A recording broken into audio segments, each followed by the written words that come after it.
c'est Furina et Utao. Dans la même équipe, c'est méta, ça casse les habits, ça casse tous les boss actuels. Je vais vous montrer comment ça fonctionne. Merci d'avoir cliqué et maintenant, c'est parti. Parlons de mon équipe maintenant. Donc mon équipe forcément Utao et Furina pour booster les dégâts. Mais en plus on va rajouter un applicateur hydro. Pourquoi? Parce que Utao elle va appliquer énormément le pyro. N'oubliez pas les attaques chargées de Utao ont chacune pas 10 CD. Donc à chaque fois que vous allez dasher, vous allez avoir en fait le pyro qui va être apposé. Donc il vaut mieux avoir beaucoup d'hydro. Je vais partir sur Yelan parce que c'est l'un des personnages les plus puissants et sa pluie fait très mal. Si vous avez Shinkyu c'est très bien aussi, sachant qu'il a une meilleure application hydro que Yelan, mais il fait moins de dégâts pour ma part, donc je vais rester sur Yelan. Vous pourrez sinon partir aussi sur de la Kokomi ou tout applicateur hydro qui se respecte, même Ayato qui est en bannière actuellement avec son burst. Ça devrait fonctionner, mais je pense que c'est beaucoup moins fluide qu'avec Kokomi, mais c'est encore moins fluide qu'avec ceux-là qui vont eux-mêmes faire des gros dégâts. Donc Yelan, on la rajoute. Et ici, donc, soit vous pouvez rajouter un booster comme Kazuha par exemple, ou alors moi je vais partir carrément sur Bennett. On sait très bien que Bennett avec Utao, il y en a plein qui se posent la question, est-ce que le buff vaut le coup de perdre la moitié de la vie de Utao, son buff personnel et du staff Oma? Oui, mais il y a des manières de faire qui vont faire en sorte que suivant les boss que vous allez faire, vous allez voir que les points de vie de Utao vont quand même prendre des coups et ça va vous permettre de bien rester bas. Donc je vais partir sur Bennett. Pour info, j'ai fait un short pour comparer les dégâts avec le buff de Bennett et sans le buff de Bennett sur Utao et vous allez voir en fait que c'est très révélateur. Je vais partir sur Bennett et voici l'équipe privilégiée pour la nouvelle méta. Tiens d'ailleurs, marquez-moi dans les commentaires si vous avez déjà essayé cette équipe et si vous avez des variantes. Mettez un like aussi. Merci pour la chaîne et merci pour le support. 2026 abonnés. Maintenant, parlons de mes builds pour avoir juste plus de détails là-dessus. Donc moi, c'est une Utao, ils sont tous level 90 déjà. J'ai une Utao qui doit être donc 10, 10 et 9. Constellation 2, donc Constellation 1 pour rappel, elle vous permet de faire des dashs et donc de ne pas utiliser votre endurance quand vous allez la faire. Et celle-là, ça va donner plus de dégâts aux effets de la prune. Au niveau du set d'artefacts, on pourrait partir sur le maréchaussée, ce qui serait intéressant. D'ailleurs, je vais faire une vidéo là-dessus pour comparer la sorcière des flammes ardentes avec le maréchaussée pour voir la différence des dégâts par rapport au autocrit et l'optimisation. Mais là, moi, je suis sûr de sorcière des flammes. Alors, c'est pas optimisé énormément, mais il est pas mal. Vous avez ici donc TCDC et PV. Vous avez ici TCDC maîtrise élémentaire qui est très important. Je suis parti sur une maîtrise élémentaire avec du PV et du TCDC ici aussi. La coupe, c'est la coupe les pyros. J'ai pas d'excellente coupe, donc du coup, je vais prendre celle-là parce que ça me rajoute du PV et ça me permet d'avoir le set complet et du TC ici avec celui-là il n'est pas vraiment dégueulasse hein, à part la def qui était de base au milieu. Voilà pour Utao et bien sûr Staphofoma, mais attention, je l'ai refinement 3. Oui, j'ai eu de la chance et c'est comme ça.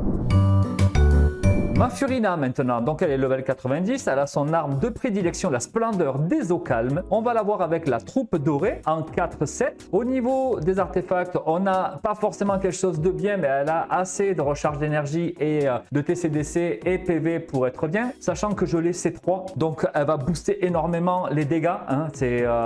Sa fanfare, c'est juste un peu n'importe quoi. Donc ça me permet de mettre du PV ici parce que j'ai son arme et que du coup j'ai beaucoup plus d'énergie. Sachant qu'en plus j'ai un double hydro, ça va me rapporter encore plus d'énergie, donc là je suis bien. J'ai bonus de dégâts hydro, vous voyez que c'est pas optimum, il faudra que j'optimise tout ça, et du TC et du DC, du PV, donc ça c'est pas trop mal. Au niveau des constellations, comme je vous l'ai dit, elle est 3 et les aptitudes c'est 8, 11 et 6. Et concernant les deux derniers, donc Yelan level 90 avec son arme, donc le simulacre d'eau refinement 1, elle est sur un full set emblème pour avoir un maximum de dégâts déchaînement élémentaire. Constellation 1, ça lui permet d'avoir un E en plus, donc ça rapporte beaucoup d'énergie pour Furina, c'est pour ça que je la prends aussi, et elle est à 9, 9, 10. Et notre petit Bennett national est 90 avec l'impasse, l'éclair des impasses, la plus grosse arme 4 étoiles que vous puissiez avoir, 620 de dégâts comparé aux 674 je crois. Il est par contre en full set instructeur parce que lorsqu'il va envoyer son burst, il va transférer énormément de maîtrise élémentaire à Utao qui va faire les réactions, et la maîtrise élémentaire, souvenez-vous, ça permet d'avoir les dégâts de réaction. Et je l'ai en forcément C5, ça serait mieux en C6 ici pour Utao, ça me permettrait d'avoir encore plus de dégâts pyro, mais je vais rester comme ça parce que pour tous les autres ça nique un peu le game. Et sinon ils sont merveilleux au voyage et couronnés. Donc comment ça va fonctionner? La première chose que vous allez faire, c'est avec Furina, donc envoyer son E, d'accord? Une fois que vous avez fait ça, vous allez envoyer son burst. Vous allez passer sur Yelan et vous allez dasher pour prendre un petit peu d'énergie et surtout envoyer son burst. Vous passez sur Bennett, vous envoyez son burst. Attention, si vous avez le millilitre, mettez un coup aussi de compétences élémentaires et ensuite Utao, on active et on y va. Pensez bien que Utao, il faut que son énergie soit en dessous, voire très basse. Donc attention à ne pas mourir, mais lorsqu'elle va être très basse, vous allez avoir 2 ou 3 dashs pendant lesquels vous allez récupérer tout un tas de buffs. Ensuite, le Staphophroma et son passif vont disparaître. Donc là, ça c'est important. Et vous allez dasher, vous allez dasher, vous allez dasher et en fait, vous allez voir que la fanfare va très vite monter. Et vous allez surtout le voir quand vous allez avoir le splash d'eau au milieu, comme vous voyez à l'écran, qui vous permet de voir que, eh ben, ça y est, elle est à fond de sa fanfare. Voilà, pour les explications, rien de bien compliqué. Marquez-moi dans les commentaires si vous arrivez à faire tout ça.